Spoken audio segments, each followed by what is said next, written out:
હવે જો next theory છે આપણી that about biomass and biogas.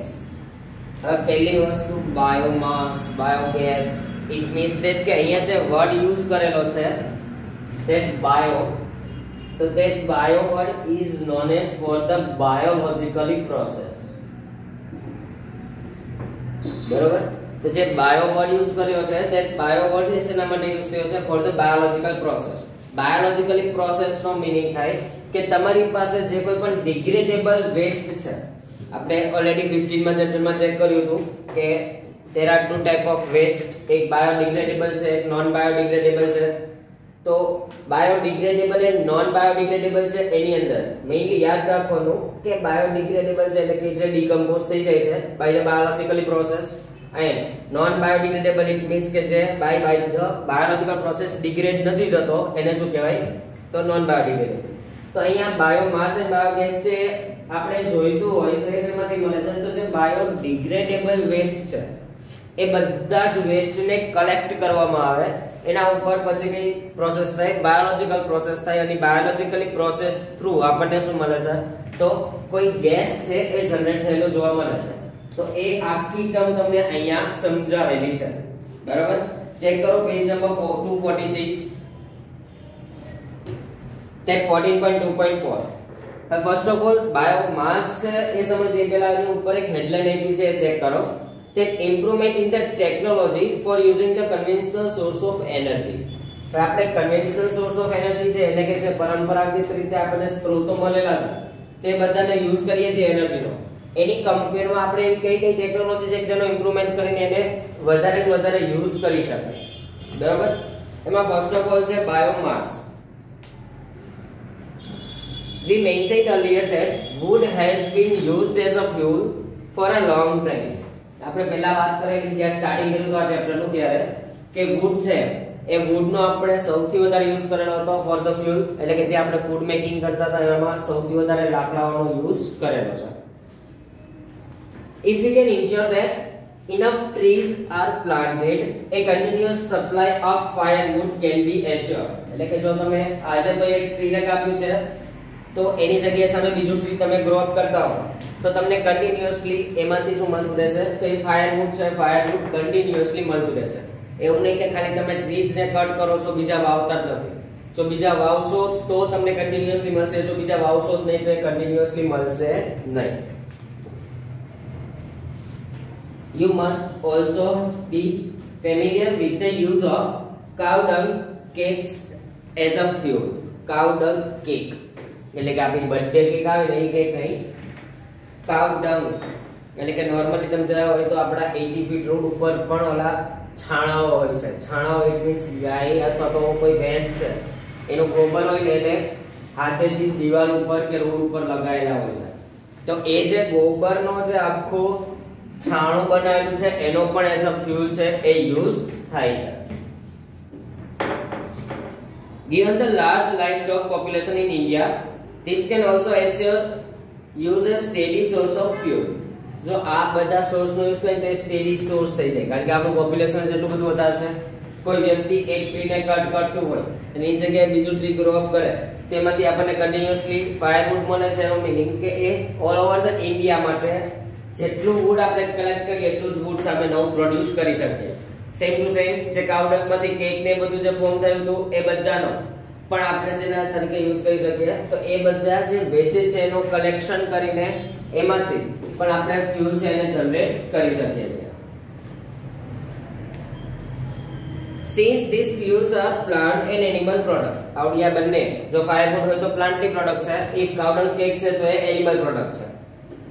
The source of these fuels is said to be the biomass. તો આવું જે ફ્યુલ કલેક્ટ કર્યું એ પ્લાન્ટમાંથી કે એનિમલમાંથી એને શું કહીએ છીએ આપણે, બાયોમાસ છે એ બાયોમાસ કહીએ છીએ. These fuels however do not produce much heat on burning and a lot of smoke is given out when they are burned. એટલે કે જો તમે લાકડું સળગાવો કે પછી કાવડંગની કેક સળગાવો તો આપણને જે એલપીજી માંથી હીટ એનર્જી મળે છે એટલી એનર્જી નહીં મળે. સેકન્ડ થિંગ કે એલપીજી જેટલી હીટ એનર્જી નથી પ્રોવાઈડ કરતો, ઓલસો એમાંથી ધુમાડો પણ બહુ જ વધારે પ્રોડ્યુસ કરે છે. Therefore, technological input to improve the efficiency of these fuels are necessary. એટલે કે આ ફ્યુઅલ તો છે પણ એની અંદર કોઈ ટેકનોલોજી એપ્લાય કરીને એમાંથી કોઈ નવો સોર્સ બનાવીએ અને એવો નવો સોર્સ કે જે આપણે નેસેસરી છે એવો જ આપણને એનર્જી પ્રોવાઈડ કરી શકે. નો ડાઉટ આમાંથી પણ એનર્જી મળે છે પણ એમાં એનર્જી ઓછી છે, ધુમાડો વધારે છે, મીન્સ પોલ્યુશન વધારે છે. તો આવું પોલ્યુશન ઓછું થાય અને આપણને એની એનર્જી સફિશિયન્ટ એમાઉન્ટમાં મળી શકે એના માટેથી આપણે શું કરવાનું છે, એના ઉપર ટેકનોલોજીકલી એપ્લાયન્સીસ એડ કરવાના છે. When wood is burnt in a limited supply of oxygen, water and volatile material present in it get removed and charcoal is left behind as the residue. હવે જો રેસિડ્યુ નો meaning કે કોઈ પણ reaction પૂરી થઈ જાય પછી જે વધારાનો પોર્શન પડ્યો રહે ને એને કહેવાય રેસિડ્યુ. તો એ રિએક્શન પૂરી થઈ ગઈ છે એના પછી વધારાનો પોર્શન પડ્યો રહ્યો છે તો એ રેસિડ્યુ છે. એનો સિમ્પલ મીનિંગ એક જ છે કે તમે વુડ ને સળગાવ્યું તો વુડ ને સળગાવો ને એટલે એની અંદરથી પહેલા જેટલું પણ વોટર હતું એ રિમૂવ થઈ જશે, પછી વુડ નો જે કોઈ પણ ફાયર પોર્શન હતો એ બળી જશે, પણ છેલ્લે થોડો પોર્શન બ્લેક કલરનો એમનામ રહેશે. તો એ બ્લેક કલરનો પોર્શન જે એમનામ રહ્યો છે ને તેટા નોન એઝ ચારકોલ. ચારકોલ નો મીનિંગ થાય કોલસો. બરોબર? કોલસાના ટોટલી 4 પ્રકારો હોય. એક છે પીટ, PIT, પીટ, પછી લિગ્નાઇટ, એન્થ્રેસાઇટ અને બિટ્યુમિન. તો આ 4 પ્રકારો છે. એમાંથી જે પહેલો પ્રકાર છે પીટ, એ આપણે આવું જે વુડને સળગાવીએ છીએ એ સળગાવવા પછી જે રેસિડ્યુ પડ્યો રહે છે બ્લેક કલરનો પોર્શન એ કોલસો છે પીટ. બરોબર? કે જેની એફિશિયન્સી કે હોય સાવ ઓછી હશે, એટલે કે એમાંથી હીટ એનર્જી આપણને સાવ ઓછી મળે છે. Charcoal burns without flames. Charcoal છે વિધાઉટ ફ્લેમ બર્ન થાય છે and is comparatively smokeless and has a higher heat generation efficiency. એટલે કે જે પેલા ઓલું લાકડું સળગાવતા તેની જગ્યાએ કોલસો સળગાવવો બેટર રહે, કારણ કે કોલસામાંથી એટલી બધી સ્મોક પણ પ્રોડ્યુસ નથી થતી અને લાકડામાંથી જે હીટ મળે છે એની કરતા આમાંથી હીટ પણ કઈ મળે છે, વધારે એફિશિયન્સીમાં થોડી હીટ આપણને આપે છે. આ એક પ્રોસેસ હતી કે તમે આવી રીતે કોલસા સળગાવીને તમે એનો યુઝ કરી શકો જેનાથી પોલ્યુશન વધારે ન થાય. પણ આ પ્રોસેસનો અત્યારે બહુ યુઝ ન થતો, પહેલા બહુ થતો હતો. હવે જે યુઝ થાય છે એ છે બાયોગેસ. એ બાયોગેસ વાળી ટર્મ્સ તમને સમજાવેલી છે, એ ચેક કરો. નાઉ similarly cow dung, various plant materials like residue after the harvesting of crops. એટલે કે તમે જે આખો ફાર્મર હોય, તમે તો ફાર્મિંગ કરેલી જેટલી પણ વસ્તુઓ છે બધી રિમૂવ કરતી હોય તો પણ થોડો ઘણો કચરો પડ્યો રહે. તો એવા જે પણ ક્રોપ્સ છે કે જેને હાર્વેસ્ટ કરી લીધું પછી પણ પડ્યા છે તો એવા ક્રોપ્સ લેવાના છે. ઓલસો કાઉ ડંગ હતું એ કાઉ ડંગ છે, વેજીટેબલ વેસ્ટ છે, સ્વેજ છે, are decomposed in absence of oxygen. Absence of oxygen છે ઇટ મીન્સ ધેટ કે ત્યાં એનએરોબિક રેસ્પિરેશન છે ટુ ગીવ બાયોગેસ. અને એ બધા ભેગા થશે એટલે આપણે શું આપશે? બાયોગેસ છે, એ બાયોગેસ આપે છે. Since the starting material is mainly cow dung, જે આપણે cow dung કેક નો યુઝ કરતા થઈ છે કે આમાં સ્ટાર્ટિંગ મટીરીયલ તો cow dung જ છે, પણ એનો યુઝ કેવો થઈ ગયો છે? અલગ થઈ ગયો. એને આપણે થોડું રિએક્શન ફોર્મ કરીને એને શું કર્યું છે? રિએક્ટિવ વધારે બનાવ્યો છે. Is popularly known as ગોબર ગેસ. જે બાયોગેસ છે ને એને શું કહેવાય? ગોબર ગેસ કહેવાય છે. Biogas is produced in a plant as shown in figure. હવે જો તમને ટેક્સ્ટ બુક ની અંદર એક ફિગર દેખાશે, અહીં સ્લરી જે દેખાય છે, જો ટેક્સ્ટ બુક ની ફિગર છે પેજ નંબર 247 ઉપર છે. જો ફિગર ડ્રો નથી કરવાની કારણ કે આપણા કોર્સમાં ફિગર નથી. બરોબર? તો એમાં જે સ્લરી લખ્યું છે ને ત્યાં શું થાય કે કાઉ ડંગ છે, વેજીટેબલ વેસ્ટ, પછી સ્વેજ નો વેસ્ટ, ઓલસો તમારા હાર્વેસ્ટિંગ ઓફ ક્રોપ ફિલ્ડ છે એનો વેસ્ટ. તો આ બધા વેસ્ટની નાની ટાંકી જે સ્લરી લખ્યું છે ને ત્યાં કલેક્ટ કરે, પછી એ બધાને મિક્સ કરે, એની અંદર વોટર નાખશે અને વોટર નાખીને એકદમ એનું લિક્વિડ ફોર્મ કરશે બરોબર મિક્સ કરીને. અને લિક્વિડ ફોર્મ થઈ જાય પછી એને જો ત્યાંથી નીચે સોઇલ લખેલું છે ને એ સોઇલના કોન્ટેક્ટ થ્રુ ગેસ ટેન્ક સુધી પહોંચાડવામાં આવે. બરોબર? હવે ગેસ ટેન્ક છે એના ઉપર ચેક કરો તો આખી સિસ્ટમ ક્લોઝડ સિસ્ટમ છે, ઓપન નથી. ક્લોઝડ સિસ્ટમ છે ઇટ મીન્સ કે ત્યાં એબ્સન્સ ઓફ ઓક્સિજન છે, એટલે કે આ બધા જ જે હતા કાઉ ડંગ ને બધું, તો એ જે સ્લરી હતી ને એમના વચ્ચે શું થાય? ડીકમ્પોઝિશન ફોર્મ થશે અને ડીકમ્પોઝિશન થાય એટલે કે એ ઓક્સિજનની એબ્સન્સમાં ડીકમ્પોઝિશન ફોર્મ કરીને ગેસ પ્રોડ્યુસ કરશે, બરાબર. અને જે ગેસ પ્રોડ્યુસ થાય છે તે ગેસ કયો છે તો ગોબર ગેસ ફોર્મ કરે છે, જેને આપણે એક the middle of the tank ત્યાંથી આપણે શું કરી શકીએ છીએ, બહાર કાઢી શકીએ. ઓલ્સો ગેસ નીકળી ગયો બધો પછી જે સ્લરી વધ્યું છે ને એ એઝ અ ફર્ટિલાઇઝર યુઝ થઈ શકે, એટલે કે એને તમે ત્યાંથી બહાર કાઢી લ્યો, તે બહાર નીકળી જાય પછી તમે એઝ અ ફર્ટિલાઇઝર એનો યુઝ કરી શકો છો. ઓકે, એ તમને સમજાવેલી છે. જો the plant has dome like structure. હવે જો એક dome like structure છે ને એ ખાસ યાદ રાખજો. જો dome like structure છે ને એ ઓલવેઝ આવું હોય, બરોબર. તો આવું જે સ્ટ્રક્ચર હોય ને એને કહેવાય dome like structure. તો આ જે dome like structure છે તો dome નો મીનિંગ થાય કે આવું ઉપર સેમી સર્ક્યુલર પોર્શન છે. તો એ સેમી સર્ક્યુલર એટલે રાખવા માટે આવે કે એની સરફેસ એરિયાને વધારી શકે, બરોબર. હું કમ્પેર કરું, મારી પાસે એક આ રીતે લાઈન છે અને એક આવી લાઈન છે. તો આ જ લાઈન છે એને હું આ રીતે આટલા એરિયામાં દોરીશ ને તો આનો સરફેસ એરિયા વધી જશે, આનો સરફેસ એરિયા ઓછો હશે. એટલા માટે આપણે ડોમ લાઈક સ્ટ્રક્ચર રાખીએ છીએ કે કારણ કે એનો સરફેસ એરિયા છે એ કેવો થઈ જાય, વધી જાય, એટલે કે ત્યાં વધારે પડતો ગેસ છે એ ગેસ સ્ટોર થઈ શકે. Dome like structure built with the bricks, એટલે કે ઈંટોથી એને શું કરેલું છે, ડોમ લાઈક સ્ટ્રક્ચર બનાવેલું છે. A slurry of cow dung and water is made in the mixing tank from where it is fed into the digester. એટલે કે જે જગ્યાએ સ્લરી લખ્યું છે ને એ સ્લરી એ તમારું શું છે, તો જે જગ્યાએ સ્લરી લખ્યું છે મિક્સિંગ ટેન્ક છે કે ત્યાં બધી વસ્તુઓને મિક્સ કરશે અને પછી ક્યાં મોકલવામાં આવે છે, તો ત્યાંથી એને ડાયજેસ્ટરમાં મોકલવામાં આવશે. ડાયજેસ્ટર એટલે કે જે ગેસ ટેન્ક લખ્યું છે ને એ ગેસ ટેન્ક સુધી પહોંચાડવામાં આવે છે. The digester is a sealed chamber in which there is no oxygen. Digester છે એકદમ sealed chamber છે કે જ્યાં ઓક્સિજનની પ્રેઝન્સ નથી. Anaerobic microorganisms, anaerobic એટલે કે જ્યાં ઓક્સિજન નથી તે, જો ઓક્સિજન હોય તો આપણે એરોબિક કહેતા, પણ અહીંયા anaerobic છે it means કે ત્યાં ઓક્સિજન પ્રેઝન્ટ નથી.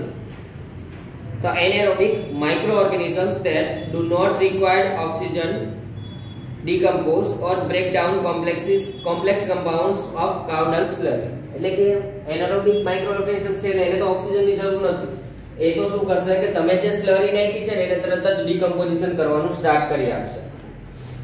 And it take a few days for decomposition process to be complete and generate the gases like, આ બધા ગેસ ખાસ યાદ રાખજો. એક છે મિથેન. જો મિથેન છે એનો મીનિંગ કે એ એની અંદરથી નેચરલ ગેસ CH4, આ CH4 નું નામ થાય મિથેન, એક આ ગેસ પ્રોડ્યુસ કરે છે. ઓલસો કાર્બન ડાયોક્સાઇડ એટલે કે CO2 પ્રોડ્યુસ કરશે. Also hydrogen and hydrogen sulphide, hydrogen એટલે H2 અને હાઇડ્રોજન સલ્ફાઇડ એટલે H2S. તો આ ચાર પ્રકારના ગેસ છે એને શું કરે છે, પ્રોડ્યુસ કરે છે. તો methane, CO2, H2 and H2S ને શું કરે છે, ક્રિએટ કરે છે. અને આને ક્રિએટ કરવા માટે એને નિયર અબાઉટ 12 to 13 ડેઝ જેટલો ટાઈમ લાગે, એટલે આપણને એવું કીધું છે કે થોડાક દિવસો લાગશે એને ડીકમ્પોઝ થવા માટે. The biogas is stored in the gas tank above the digester from which they are drawn through the pipes for use.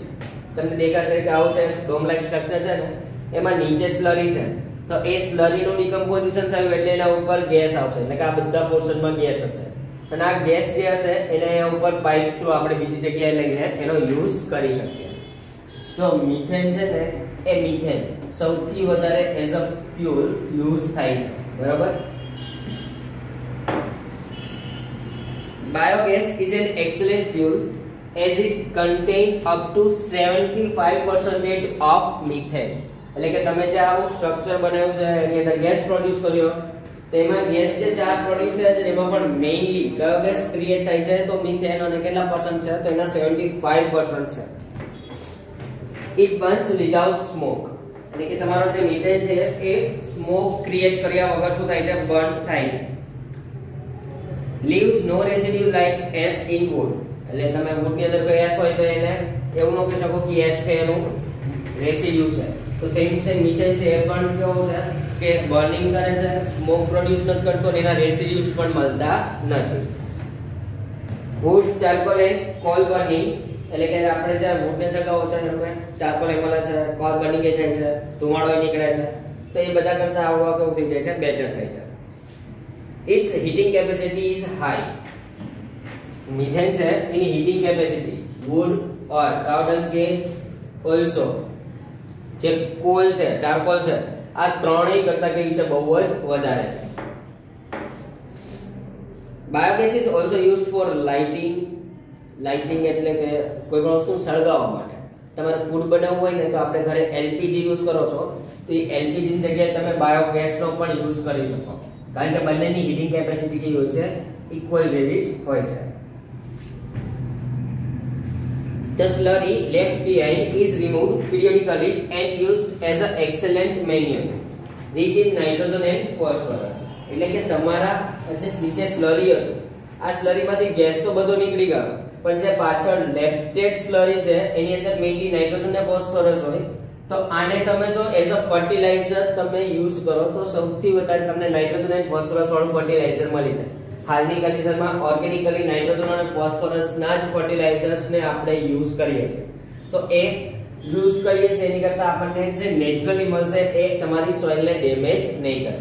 પીરિયોડિકલી તમારે રિમૂવ કરવું, ઇટ મીન્સ ધેટ કે તમે ચેક કરશો તો મેન્યુર એટલે કે right hand side of your diagram તમને દેખાશે, ત્યાંથી એને પ્રોસેસ એની જે હોય બહાર કાઢવા માટેની એ પ્રોસેસ વાઇઝ શું કરે છે, એને કમ્પ્લીટલી રિમૂવ કરશે. The large-scale utilization of bio-waste and sewage material provide a safe and efficient method of waste disposal besides supplying energy and manure. It means that કે તમારી પાસે અત્યારે ઘણો બધો વેસ્ટેજ છે, એમાંથી બાયોડિગ્રેડેબલ વેસ્ટ પણ બહુ બધો છે, તો એના માટે તમે જો મોટી ટેન્ક બનાવી દો તો તમને બહુ વધારે પડતો ગેસ છે પ્રોડ્યુસ થશે, ઓલસો વધારે પડતું ફર્ટિલાઇઝર પણ મળી શકે. અને તમને પછી એવું ના થાય કે આ વેસ્ટ છે તો એ વેસ્ટને મારે નિકાલ કઈ રીતના કરવો, એને કઈ રીતે મારે ડિકમ્પોઝ કરવું, એ ઓટોમેટિકલી ડિકમ્પોઝિંગ થશે અને તમને ફર્ટિલાઇઝર પણ આપે છે. Do you think that biomass is a renewable source of energy? Biomass છે renewable source of energy હશે કે નહીં એ તમારે થિંક કરવાનું છે. ઓકે, તો આ હતી explanation about the biomass and biogas.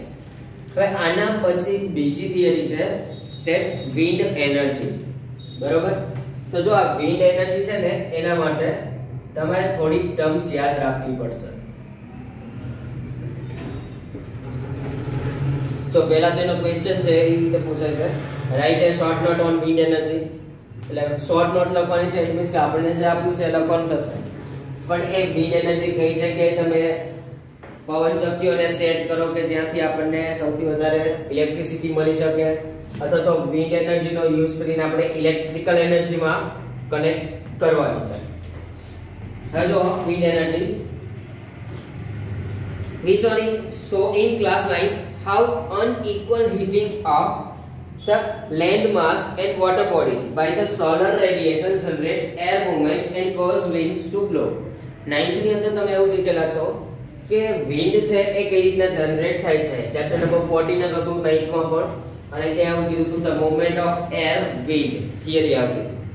તો આ the movement of air wind જે હતું એમાં એવું કીધું કે હોટ એર હશે ત્યાંથી કોલ્ડ એર હશે એ બાજુ મૂવિંગ થશે. બરોબર, તો એ હોટ એર થી કોલ્ડ એર મૂવિંગ થાય છે, એનાથી વિન્ડ જનરેટ થાય. તો હોટ એર થી કોલ્ડ એર બાજુ તમે મૂવ કરો છો, ઇટ મીન્સ હોટ એર હોય છે સી લેન્ડ્સ ઉપર, અને જે આપણી નોર્મલ લેન્ડ છે તે સોઇલ ઉપર કોલ્ડ એર હશે કમ્પેર ટુ વોટર. તો આ હોટ એર માંથી કઈ સાઈડ જાય છે, કોલ્ડ એર બાજુ જાય છે, એટલે કે સી વોટર ટાઈપ થી ક્યાં આવે છે, લેન્ડ એરિયાસ બાજુ આવશે. હવે સી છે ત્યાંથી લેન્ડ એરિયાસ ઉપર આવતું હોય, તો જે જગ્યાએ near about the area of C છે ત્યાં આપણે આવી પવનચક્કીઓ સેટ કરો તો તમને સૌથી વધારે વિન્ડ પણ મળશે અને એનાથી એની પવનચક્કીઓ પણ ફરી શકે. This kinetic energy of the wind can be used to do work. Kinetic energy means ability to do work due to its motion. એટલે કે એનું મોશન થાય છે, તે મોશન થતું હોય એટલે એની પવનચક્કી હશે ને ફરશે, અને મોશનના લીધે પવનચક્કી ફરે એટલે કે તમારું વર્ક છે એ કમ્પ્લીટ કરાઈ આવે છે. This energy was harnessed by windmills in the past to do mechanical work. તમારા વિન્ડ જ્યારે પવનચક્કી ઉપર ફરશે તો એ પવનચક્કી ઉપર પડે ને ત્યારે જે પવનચક્કી શું થશે ફરે છે અને વિન્ડ મિલ્સ માં આવી ઘણી બધી પવનચક્કીઓ છે બધી પવનચક્કીઓ ફરશે એટલે શું કરશે એનાથી મિકેનિકલ વર્ક કમ્પ્લીટ કરે ઇટ મીન્સ એનું રોટેશન કમ્પ્લીટ કરશે અને એનાથી આપણને શું મળે છે ઇલેક્ટ્રિકલ એનર્જી મળે છે જો એવી એક પવનચક્કી તમને ત્યાં બાજુમાં શો કરેલી છે it means windmill for example in a water lifting pump ની અંદર અત્યારે તો થતું પણ જૂના જમાનામાં બહુ થતું ઓલું પવનચક્કી જેવું જ મોટું ગોળ ચક્કર હોય અને મોટું ગોળ ચક્કર એમાં જેમ જેમ વોટર આવતું જાય એમ એ ઉપર રોટેશન કરતું જાય બરોબર અને વોટર આવશે એમ રોટેશન કરશે એમાંથી થોડું થોડું વોટર છે એને બહાર પણ કાઢશે એટલે કે આપણે કૂવામાંથી ડોલ સીંચીને બહાર ન કાઢવી પડે એ ઓટોમેટિક એમાંથી બહાર નીકળી જાય Also the rotatory motion of the windmill is utilized to lift water from the well એટલે કે તમારી જે વિન્ડમિલ છે એનું રોટેશન થશે તો જે તમારા બોરવેલ્સ ની અંદર પણ પાણી હશે એને પણ શું કરી શકશે બહાર ખેંચી શકે છે but today wind energy is also used to generate electricity હવે અત્યારે ચેક કરો ને તો અત્યારે આપણે ઇલેક્ટ્રિસિટી જનરેટ કરવા માટે આ વિન્ડમિલ નો યુઝ કરીએ છીએ એક સિમ્પલ વર્ડ યાદ રાખો કે જે પહેલા બંને કીધા હતા કે ઓલા બોરવેલ્સ માંથી કે પછી પાણીના વાળા રોટેટર માંથી એ પહેલાના જમાનામાં યુઝ થતું અત્યારે નથી થતું અત્યારે શેમાં થાય છે તો વિન્ડમિલ નો યુઝ અત્યારે ઇલેક્ટ્રિસિટી જનરેટ કરવા માટે જ થાય છે A windmill essentially consists of a structure similar to the large electric fan that is erected at some height on rigid support. Rigid support એટલે કે તમે ત્યાં પ્રેશર આપો તો એ સપોર્ટ ચેન્જ ના થઈ એઝ ઇટ ઇઝ રહે એવા સપોર્ટ થી કનેક્ટ કરેલું હશે બીજું કે ફેન છે ઇરેક્ટ હોય એકદમ ઊભો ફેન હોય ને એના જેવું જ આપણે સ્ટ્રક્ચર જોવા મળે છે તમને એવું સ્ટ્રક્ચર બાજુમાં વિન્ડમિલ નું આપેલું પણ છે also to generate electricity the rotatory motion of the windmill is used to turn the turbine of the electric generator હવે જો આ સમજવું હોય તો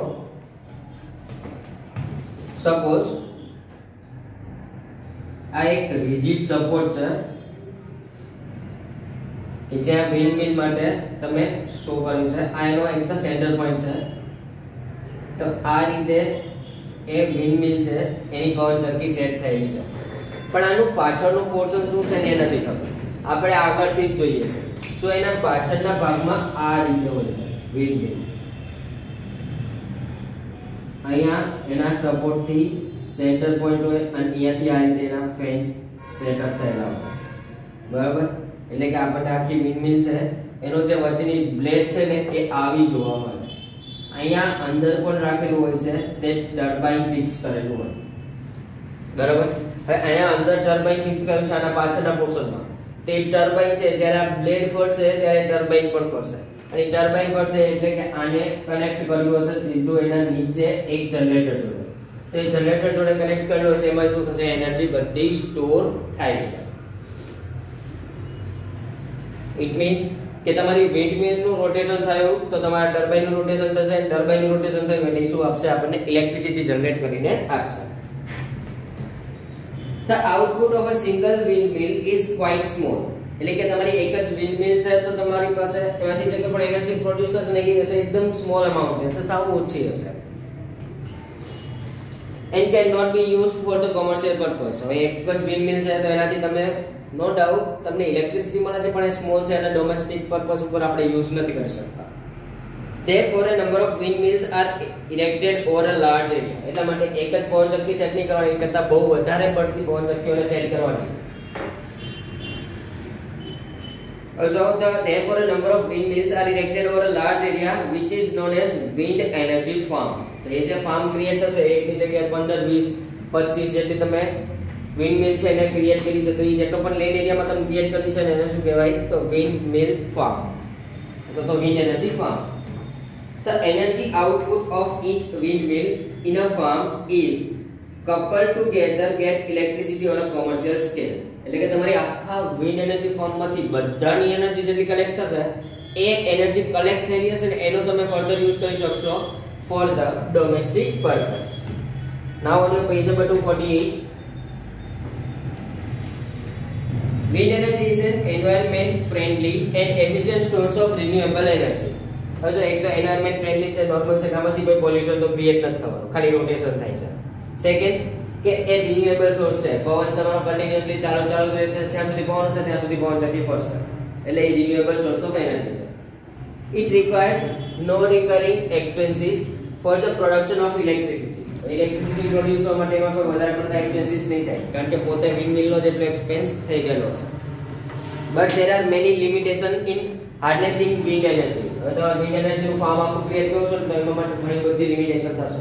હવે લિમિટેશન શું છે ને એ ખાસ યાદ રાખજો, એ મોસ્ટ ટાઈમલી છે.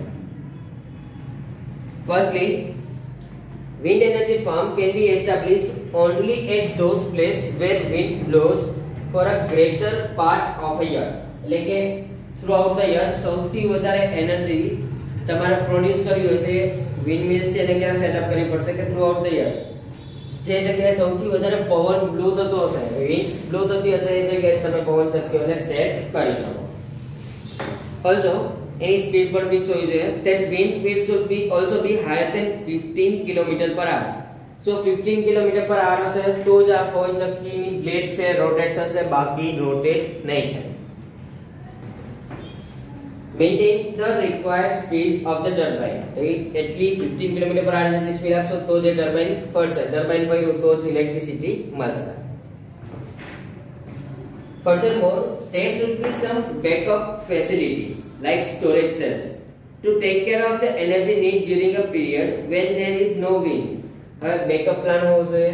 ઇટ મીન્સ કે અહીંયા તમે જે ટર્બાઇન થ્રુ એનર્જી ક્રિએટ કરી છે, સ્ટોર કરો છો, તો આ જે સ્ટોર થયેલી એનર્જી છે એમાંથી થોડી એનર્જી જ્યારે પવન જરી કઈ નથી ત્યારે પણ આને મળવો જોઈએ કે જેનાથી એનું માઇનર રોટેશન તો ક્રિએટ થાય, જેનાથી આપણને એની ઇલેક્ટ્રિસિટી છે ઇલેક્ટ્રિસિટી મળી શકે. એટલે કે બેકઅપ પ્લાન તમારી પાસે હોવો જોઈએ. Establishment of wind energy farm, એટલે કે તમે આખું વિન્ડ એનર્જી ફાર્મ ક્રિએટ કર્યું છે તો requires large area of land. એટલે કે એને એરિયા ઓફ લેન્ડ જે છે એ કેટલો એરિયા જોશે, એ એરિયા કે છે તો આપણને એટલી ખબર છે કે એટલે બહુ વધારે એરિયા જોશે, કારણ કે એક બે પવન ચક્કીઓથી આપણને સફિશિયન્ટ એનર્જી નથી મળતી. So for a 1 megawatt generator, 1 megawatt નું જનરેટર છે, MW નો મીનિંગ થાય megawatt. The farm needs about 2 hectare of lands. 2 hectare એટલે બહુ બધી જમીન થઈ, બરાબર? તો એ 2 હેક્ટર જેટલી જમીન છે, લેન્ડ એરિયા છે, એ 1 મેગાવોટ જેટલી એનર્જીને પ્રોડ્યુસ કરવા માટે જ યુઝ થઈ જાય છે. 1 મેગાવોટ છે એ માઇનર અમાઉન્ટ કહેવાય ફોર ધ ઇલેક્ટ્રિસિટી. તો 1 મેગાવોટ જ ક્રિએટ કરો છો, પણ એના માટે 2 હેક્ટર જેટલી તમે લેન્ડ એરિયાનો યુઝ કરી લીધો છે. And the initial cost of establishment of the farm is quite high. એટલે કે એકવાર તમે ફાર્મ બનાવી દીધું પછી બહુ ખર્ચો નહીં થાય, પણ ફાર્મ બનાવવા માટે એટલે કે જે સ્ટાર્ટિંગ કરો છો ત્યારે આ પવન ચક્કીઓની કિંમત જ બહુ મોંઘી પડે છે, કે એ આપણે કહી શકીએ કે એનો એક્સપેન્સ કેવો થઈ જાય છે, ખૂબ જ વધી જાય છે. Moreover, since the tower and the blades are exposed to the vagaries of the nature like rain, sun, storm and cyclone, they need a high level of maintenance. હવે તમારે જો પવન વધારે આવ્યો, ફૂલ વરસાદ પડ્યો તો આને કાટ ના લાગી જાય, ઓલ્સો આના ઉપર કોઈ ડેમેજ ના થાય, તો એના માટે તમારે મેન્ટેનન્સ માટે પણ શું કરવું પડશે, બહુ જ વધારે ધ્યાન રાખવું પડશે. તો આ એક્સપ્લેનેશન હતું અબાઉટ ધ વિન્ડ એનર્જી. હવે જો આ બંને ક્વેશ્ચન્સ એવા હતા કે જેની અંદરથી સૌથી વધારે શોર્ટ ક્વેશ્ચન્સ પણ પૂછાય છે અને આખો લોંગ ક્વેશ્ચન પણ પૂછાય છે, એટલે કે ખાસ ધ્યાન રાખજો આ બંને.